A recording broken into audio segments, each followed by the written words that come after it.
गोंदिया जिला केटीएस सामान्य अस्पताल में मनाया सिकल सेल जागरूकता दिवस।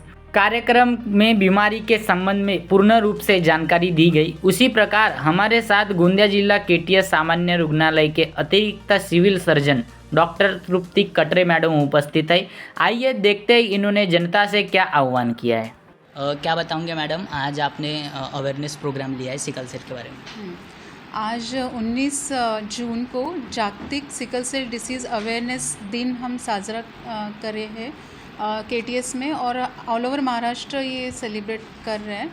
और इस प्रोग्राम का उद्देश्य यही है कि लोगों में इसकी जागृति, ये जो सिकल सेल डिसीज़ है ये क्या है, इसके संबंधित प्रॉब्लम्स क्या है, अगर कोई ग्रस्त है तो उसको शासन की क्या सुविधा है, काउंसलिंग, उपचार, ये सारा हम आज के दिन प्रस्तुत कर रहे हैं। सारे अवेयरनेस प्रोग्राम ये हमने किया है। तो ये जो जागतिक सिकल सेल डिसीज़ है, इसमें हम शिविर के आयोजन किया है, और 0 से लेकर 40 साल तक के सारे जो व्यक्ति हैं, जो बच्चे हैं, उनका हमने टेस्टिंग किया है। सोल्युबिलिटी टेस्ट बोलते हैं। अगर वो पॉजिटिव आती है तो हम उनका इलेक्ट्रोफोरेसिस करते हैं, जिससे हमको टाइप पता चलते हैं। जैसे सिकल सेल डिसीज़ के 2 टाइप होते हैं, एक ग्रस्त होता है जो सीवियर होता है, और एक माइल्ड होता है।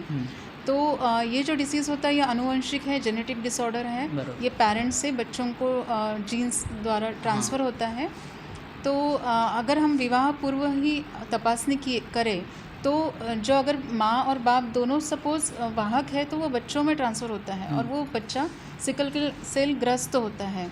इसमें बेसिकली क्या होता है कि जो हमारे रक्त पेशियाँ हैं, लाल आरबीसीज बोलते हैं, वो सिकल मतलब जो वीड़ा होता है, मराठी में बोलते हैं ईरा, उस शेप के हो जाते हैं। तो उसके वजह से वो रक्तवाहिनियाँ, जो हमारे ब्लड सर्कुलेशन है, वो ब्लॉक हो जाता है, और पेशेंट को सीवियर पेन, जॉइंट पेन, जिसको वैसोऑक्लूसिव क्राइसिस बोलते हैं, और दूसरे भी कॉम्प्लिकेशंस होते हैं।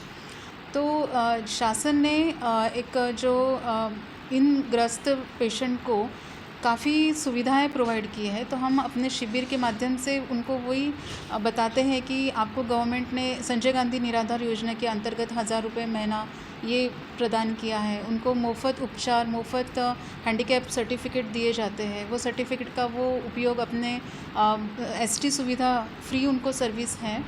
उसके अलावा जो अगर स्टूडेंट्स हैं तो उनको एग्ज़ाम में 1 घंटे के पीछे 20 मिनट ज़्यादा दिए जाते हैं।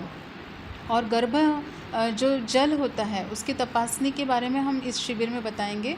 तो इससे क्या होगा कि विवाह पूर्व ही जैसे कोई लेडी प्रेग्नेंट होती है तो उसके गर्भ में पलने वाला बच्चा सिकल सेल ग्रस्त है कि नहीं, उसको एमनियोसेंटेसिस करके प्रोसीजर करके वो जांच की जाती है। तो अगर वो है तो सरकार ने ये भी मान्यता अबॉर्ट कर सकते हैं, ताकि आने वाला बच्चा इस बीमारी से ग्रस्त ना हो।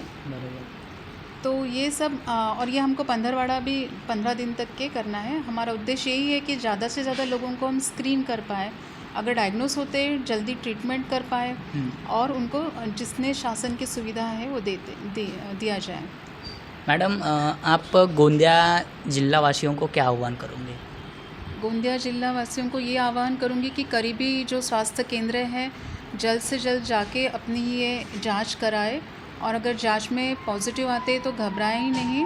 हमारे पास काउंसलर है, हमारे पास ट्रीटमेंट है, मुफ्त उपचार होता है, शासन की बहुत सारी योजनाएं भी हैं, तो वो उनका फ़ायदा ले सकते हैं। मैम, कई लोगों में ऐसा भ्रम है कि जो सिकल सेल डिसीज़ है, अगर मान लो किसी एक व्यक्ति को सिकल सेल डिसीज़ हो गया तो उसके पास अन्य जो लोग हैं, बाकी सामान्य लोग, वह जाते नहीं, जिससे उसका बहुत ज़्यादा मतलब उसको खुद में एक उसकी भावना दुखती है और वो समाज में रह नहीं पाता है। ऐसे आत्महत्या भी हुए हैं बहुत सारे। इसलिए हुई है कि उसको लोग अवॉइड करते हैं, क्योंकि इसको सिकल सेल है, इसके पास मत जाओ, इसके पास रहोगे तो हमको भी हो जाएगा। ये सब प्रकार चलते रहता है। क्या बोलोगे? ये बहुत ही गलत धारणा है अपने समाज में कि सिकल सेल डिसीज़ ये छूने से या साथ बैठने से या साथ खाने से फैलता है। ये बहुत गलत धारणा है। ये आनुवंशिक आजार है, तो ये छूने से और साथ बैठने से फैलने वाला नहीं है। तो जो समाज अपना अगर इन ग्रस्त पेशेंट्स को अगर दूरी बनाए रखता है और उनके साथ अच्छा व्यवहार नहीं करता है तो बहुत बड़ी गंभीर बात है ये। ऐसा नहीं होना चाहिए उन सिकल सेल ग्रस्त पेशेंट के साथ। अच्छा, मैडम अभी जो गोंदिया ज़िले में आप क्या बता सकते हो कि टोटल पेशेंट कितने? हाँ, टोटल 1500 के करीब पेशेंट सिकल सेल से ग्रस्त है। उनको हमने जो एक कार्ड सुविधा होती है वो दिया हुआ है। उनका रेगुलर चेकअप मुफ्त होता है सरकारी दवाखाना में। अगर हीमोग्लोबिन कम है, उनको ब्लड की आवश्यकता है, तो हमारे पास ब्लड बैंक से फ्री ऑफ कॉस्ट उनको ब्लड ट्रांसफ्यूजन और अदर मेडिसिन्स हैं, वो सब दी जाती है। हमने टोटल 1500 बोले ओनली। हम्म। उसमें ये बता सकते हैं कि ये एस कितने हैं, डबल एस कितने हैं? हाँ, 1300 के करीब कुछ मतलब जो माइल्ड स्वरूप के रहते हैं वो है, और 1500 मैंने जो ग्रस्त आंकड़ा बताया है। अच्छा। उसी प्रकार हमारे पास डिस्ट्रिक्ट कोऑर्डिनेटर मैडम उपस्थित है, हम इनसे भी बातचीत करेंगे। मैडम, सबसे पहले आप परिचय दीजिए अपना। हमारा परिचय स्वप्ना खंडाइत, जिला सिकल सेल समन्वयक, यहाँ पे केटीएस में काम करते हैं और यहीं से हम पूरे ज़िले में सिकल सेल प्रोग्राम रन करते हैं। अच्छा मैडम, आज आपने सिकल सेल अवेयरनेस प्रोग्राम लिया है, क्या बताना चाहोगे गोंदिया जिला वासियों को? सबसे पहले तो ये जो योजना है सिकल सेल आज़ार नियंत्रण कार्यक्रम, ये पूरे जनता के लिए राज्य में, पूरे भारत देश में ये प्रोग्राम अच्छी तरह से रन कर रहे हैं। वो इसलिए कि जो भी जनता है अपने ज़िले से लेके गांव से लेके इन सभी को सिकल सेल आज़ार के बारे में मालूम होना चाहिए कि ये अनुवांशिक आज़ार है, ये कि किसी के छूने से वगैरह नहीं होता। और ये प्रोग्राम रन करने के लिए अपने पास जो भी राज्य स्तर सूचना देती है आपको कैसे रन करना है, क्या करना है, इस तरीके से जो प्रोग्राम अपन ज़िले से लेके गांव स्तर तक के इसकी इन्फॉर्मेशन कैसे पहुंचाते हैं, इस बारे में जानकारी देने के लिए अपने पास जो मैन पावर दी है राज्य स्तर ने, कि अपने पास डे केयर सेंटर ओपन किए हैं केटीएस और बाई गंगाबाई में। वहाँ पे पेशेंट्स आते हैं और वहाँ पे अपन चेक करते हैं, लैब टेक्नीशियन और काउंसलर उनके साथ वो पेशेंट आते हैं तो वो अपने को काउंसलिंग करते हैं, और जो भी समस्या का हल भी अपने को काउंसलर बता देते हैं। डे केयर सेंटर में अपन भेजते हैं। क्या आह्वान करोगे आप? आह्वान क्या करोगे, बताना क्या चाहोगे, सजेस्ट क्या करना चाहोगे सिकल सेल के बारे में? सभी गोंदिया वासियों को यही एक आह्वान है कि जितने भी लोग हैं, अभी तो जो मेन थीम है कि 0 to 40 का एज ग्रुप है जो कि आगे बढ़ता है, जिनके अनुवंशिक होने के कारण, जो कल का फ्यूचर है। हाँ, कल का फ्यूचर है, उनको सभी को सिकल सेल टेस्टिंग करनी है। जो बच्चे हैं उनको भी सिकल सेल टेस्टिंग करनी है।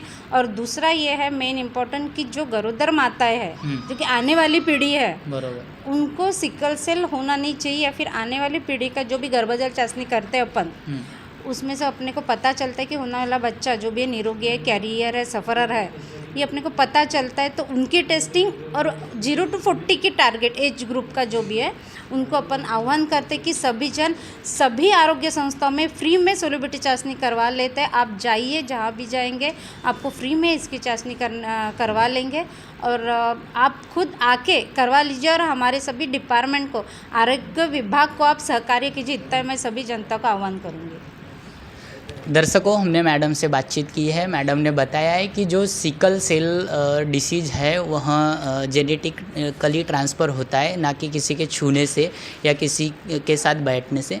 इसलिए जो समाज में अभी चल रहा है कि अगर किसी को सिकल सेल है तो उसके पास मत रहिए, उसको अवॉइड कीजिए, ये सब गलत है। मैडम ने ये भी आह्वान किया है कि जो 0 से लेकर तो 14 की एज है, उन सभी को सिकल सेल की टेस्टिंग करना चाहिए, क्योंकि वह कल का भविष्य है। और अगर किसी को सिकल सेल डिसीज होता है तो उसकी जो कंट्रोल की दवा है वह भी हॉस्पिटल में अवेलेबल है।